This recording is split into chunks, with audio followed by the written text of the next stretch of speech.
Habíamos hablado del cuadro asociado a una aparición de Nuestra Señora de todos los pueblos.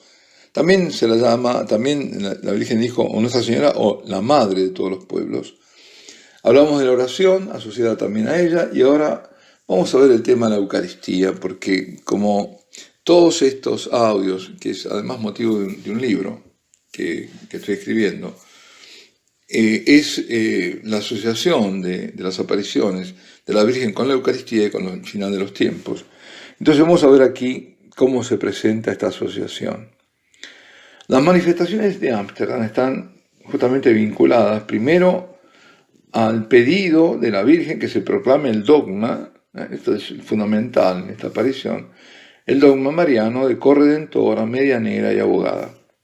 Pero también lo está a la difusión de la oración dictada a la vidente, al retorno de la cruz como centro de la vida y con ella la centralidad de la Eucaristía. Esto último, es decir, la centralidad de la Eucaristía, resulta evidente porque ya en la segunda aparición, que es la del 21 de abril de 1945, la Virgen le muestra a Ida la procesión del milagro con el Santísimo. Recordemos que había habido un milagro 600 años antes. Entonces le muestra la procesión del milagro con el Santísimo. Y el 20 de marzo de 1953 le dice: he escogido Ámsterdam como el lugar de la Señora de todos los pueblos. Es también el lugar del sacramento. Por otra parte, en la última visión aparecen una inmensa hostia y luego un cáliz por delante. Y más tarde el Señor, en tanto la vidente, escucha una voz que dice: el que coma mi carne y beba mi sangre tendrá la vida eterna. Que esto es del Evangelio de San Juan, el capítulo 6, versículo 54. Y agrega: y recibirá el verdadero Espíritu. Exactamente 2 años antes, es decir, el 31 de mayo del 57, porque la última aparición es el 31 de mayo del 59, 2 años antes, en el 57, había dado este mensaje: el Señor Jesucristo, antes de morir de muerte natural, antes de subir al Padre, antes de aparecer en el mundo, antes de venir otra vez entre los hombres, os entregó el gran misterio, el gran milagro de cada día, de cada hora, de cada minuto. Él se dio a sí mismo. No, pueblos, no es una idea, dijo sacudiendo la cabeza con vehemencia. No, pueblos, escuchad lo que él dijo. No es una idea, sino él mismo, bajo la apariencia de un pedazo de pan, bajo la apariencia de vino. Así el Señor quiere venir entre vosotros todos los días. Por lo tanto, aceptadlo, hacedlo. Él os da el anticipo de la vida eterna. Esto es, pueblos, lo que la Señora, la corredentora, medianera y abogada, ha querido deciros hoy por última vez en público. El mismo mensaje, después de recordar a todos que habían experimentado ese año cuán potente es Satanás, habría que ver qué pasó en todo ese año 57, se había lamentado de cómo se trataban los sacramentos. Y también advirtió el peligro que corría el celibato desde dentro, agregando: pero el Santo Padre, se refería a Pío XII en aquel momento, sabrá conservarlo, a pesar de todo, es decir, defender el celibato. Particularmente importante es el mencionado último mensaje del 31 de mayo del 59 por su asociación al misterio de la Eucaristía. Y aquí el relato de Ida, ¿no? Ahora lo que voy a decir es tal cual lo que ella escribió. Era domingo, hacia las 3 de la tarde. Estábamos todos juntos en la sala. De repente vi desde nuestra ventana que algo sucedía en el cielo. Del susto dije a mis familiares: mirad allá, y señalé el cielo.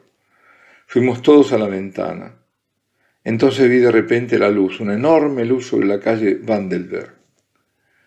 No podía ni mirar y me cubrí los ojos con las manos. Los otros no veían lo que pasaba y preguntaron qué era.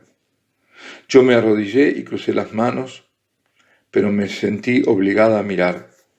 Mientras miraba me pareció que el cielo se rasgaba. Lo que vi era que realmente el cielo se rasgaba. En ese momento vi a la señora de pie y en toda su gloria. Me es imposible describir una visión tan maravillosa, tan celestial, tan gloriosa. Nunca hasta entonces la había visto así. Esto suele ocurrir, en la última aparición es cuando la ven más bella. No vi ni ovejas, ni globo terrestre, ni cruz, solo la señora, pero rodeada de un inmenso resplandor de luz y de gloria. Me fijé en su cabeza y vi que tenía una corona. Yo jamás había visto algo así. No vi oro o diamantes, pero con todo sabía que era una corona, refulgente de luz por todos lados, más hermosa que la más bella corona de diamantes. La misma señora era también toda esplendor. Repito, algo celestial y glorioso, no puedo explicarlo de otra manera. Por debajo de esa escena gloriosa vi un pedazo de cielo azul y transparente, y más abajo todavía la parte superior del globo terrestre.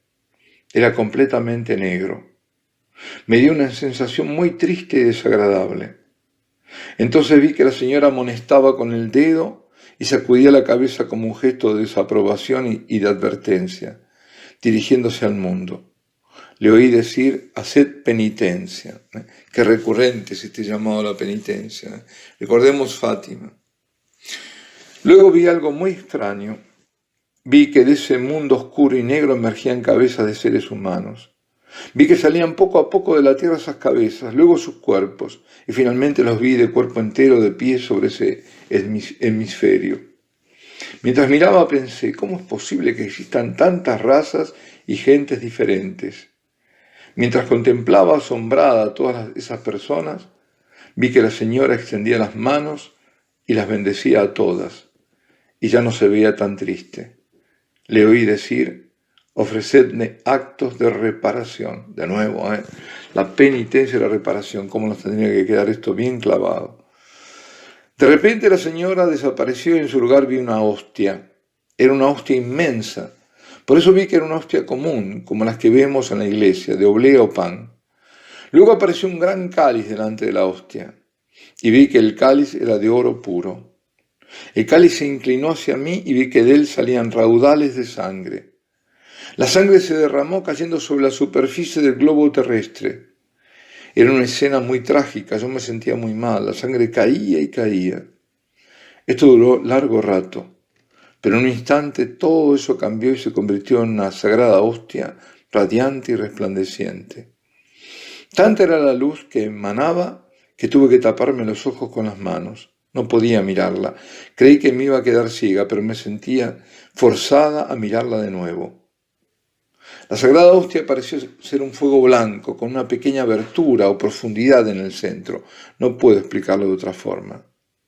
A continuación pareció que la hostia se abría de repente y que de ella salía una figura, una persona, como en el aire, tan imponente, tan majestuosa.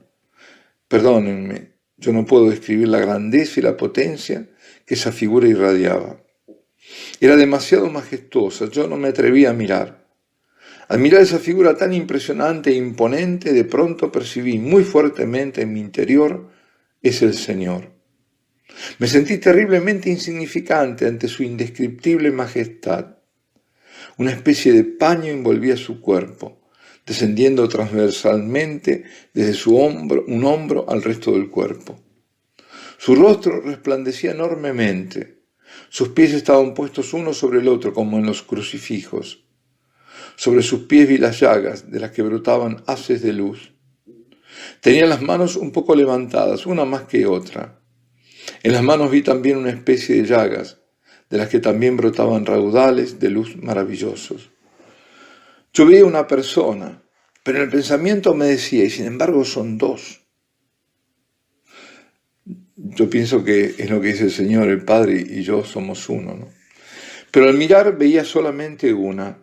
No obstante, mi pensamiento repetía, sin embargo son dos. Si no es que son las dos naturalezas, porque la persona, atención, es una sola, en dos naturalezas, pero hay una sola persona, la persona divina.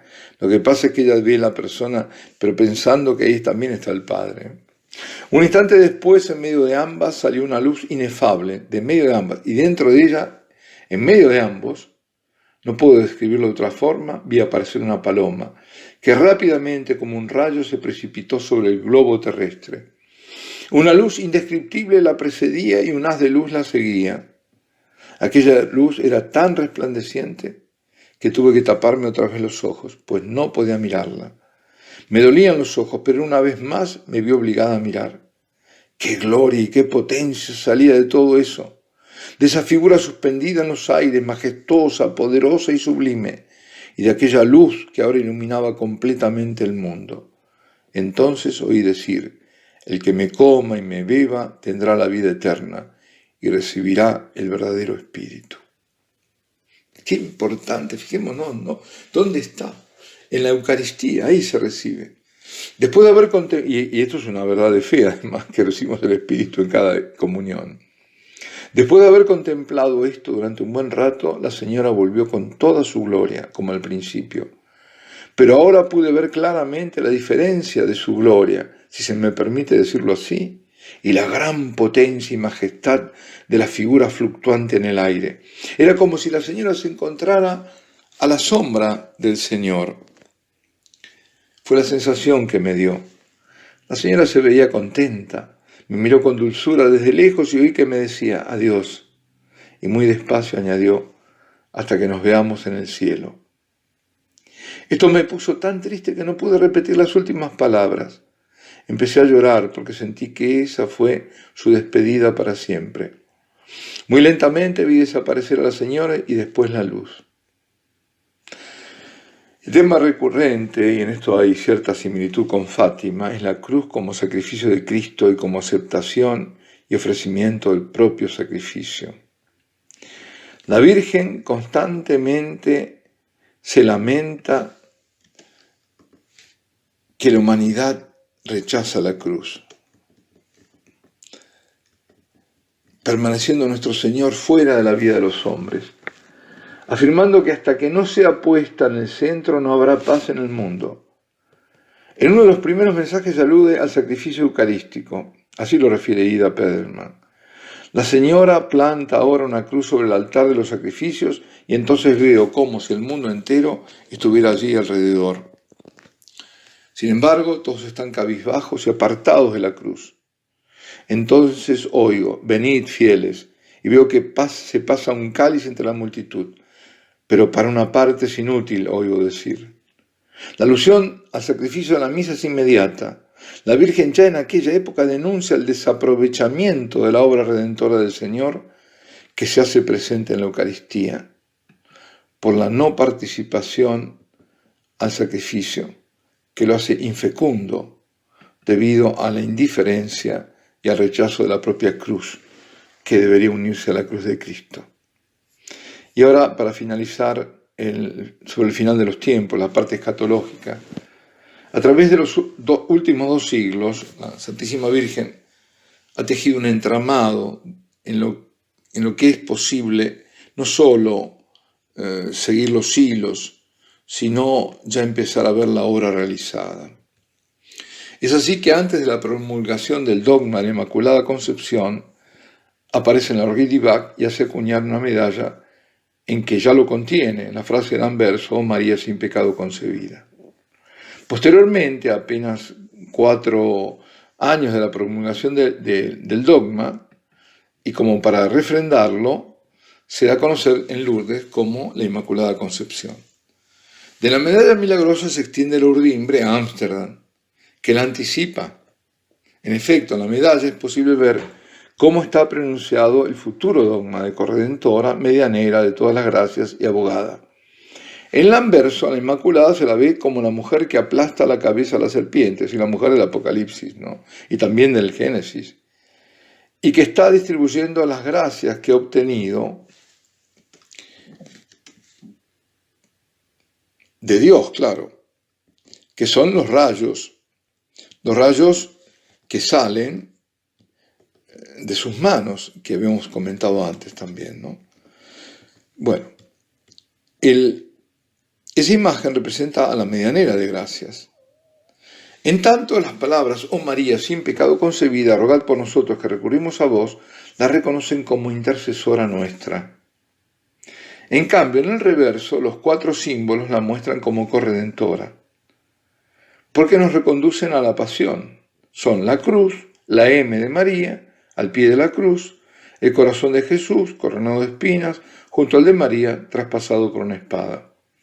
Los corazones traspasados en el momento del sacrificio, compartido de la cruz, están unidos en unión perfecta de amor divino. Es el sacrificio redentor del Hijo, que es el único Salvador, que se ofrece al Padre, al que se une el sacrificio de la Madre, que acepta sufrir con el Hijo, por el Hijo, y también lo ofrece al Hijo y se ofrece al Padre para la salvación de las almas, de quienes a partir de ese momento van a ser sus hijos. En el reverso aparecen además 12 estrellas, en alusión a la mujer de nuevo del capítulo 12 del Apocalipsis, que es la que sufre los dolores del parto, y los dolores del parto no del único hijo, sino de los nuevos hijos, nosotros. Es el dolor de corredención.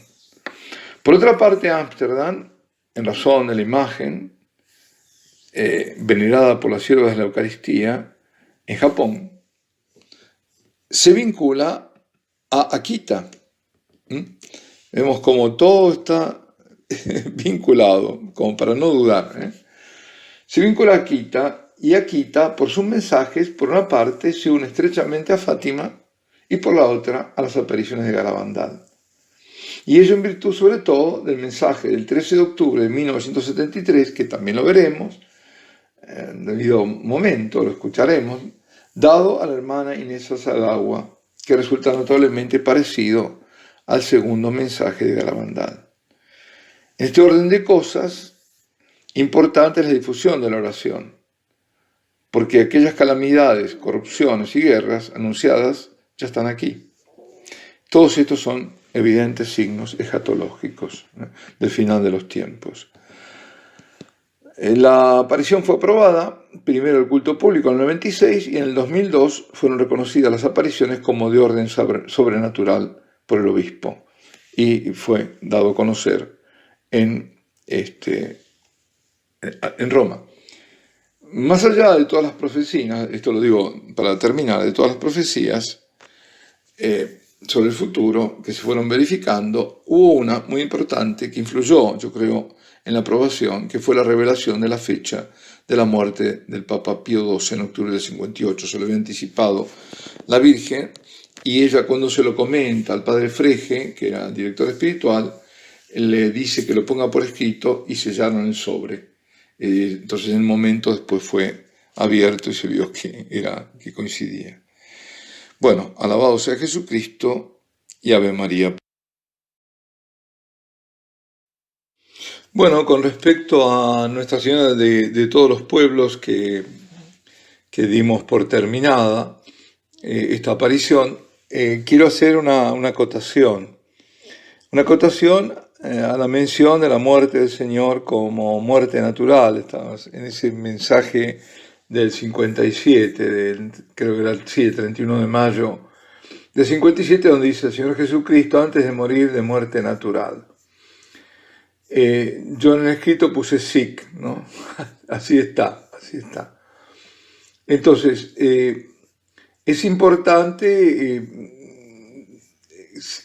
aclarar este punto, por lo menos lo que pasa es que yo lo tomé del sitio oficial, eso fue lo que ocurrió, yo no es invento, entonces yo lo que quise es transcribir tal cual está ahí, ¿no? Eso no. Entonces, ¿qué es lo que nos está diciendo? ¿Qué quiere decir con eso de muerte natural? Es la versión española. Ahora, si se refiriese a muerte por causas naturales, o sea, a una muerte exenta de lesiones provocadas, obviamente esto y totalmente es contrario a la verdad. Sería una aberración. En la versión inglesa resulta algo quizás más comprensible, porque dice, o por lo menos a mí me parece, he died his natural death. Algo así como que naturalmente murió, que verdaderamente murió. Claro, murió humanamente, digamos. Es decir, no muere la divinidad, no puede morir la divinidad. Lo que muere es la naturaleza humana. Eso yo creo que es lo que quiere decir. Y esta además yo creo que es una ocasión para darnos cuenta cuánto la Iglesia debe ser prudente al discernir las manifestaciones extraordinarias, las revelaciones privadas o más bien quizás extrabíblicas, ¿no? Hay alguien que las definía como clasificación como bíblicas o extrabíblicas, las que están fuera de la Biblia. Porque aún juzgando las auténticas, como se ha juzgado aquí, no están exentas de términos equívocos, como en este caso, o de errores, producto de dónde, de interpretaciones. Es decir, una cosa es la autenticidad, otra cosa es la interpretación que da el instrumento humano, la transmisión errónea del instrumento, lo que entendió, cree entender. No hablemos ya de lo que opine, eso es otra cosa, que también eso es objetable, muy objetable, y que tenés que tener mucho cuidado, porque el vidente, el profeta, tiene que tener mucho cuidado porque cuando habla la gente cree que quien habló es la Virgen o es el Señor. No, muchas veces son ellos con sus opiniones que no tienen nada que ver lo que el Señor dijo. Entonces ellos tienen que cuidarse mucho de dar opiniones personales, más que cualquier otro mortal. Lo que tienen que remitirse solamente a decir lo que le ha sido dicho. En este caso no es una opinión personal, pero pudo haber sido una interpretación es decir, no decirlo adecuadamente lo que estaba significando. Estoy convencido que no pudo haber dicho nunca de una muerte natural, una muerte por causa natural. Eso sería obvio que hubiera sido rebatido ya si no era por el obispo local, por la Congregación por la Doctrina de la Fe. Lo que pasa es que lo que está apuntando, diciendo, es que muere su humanidad, muere como hombre, no puede morir como Dios. Entonces, a eso creo que está diciendo. Solamente esto quería aclararlo y bueno, porque a algunos también les ha chirriado el término y no es para menos. Alabado sea Jesucristo y Ave María Purísima.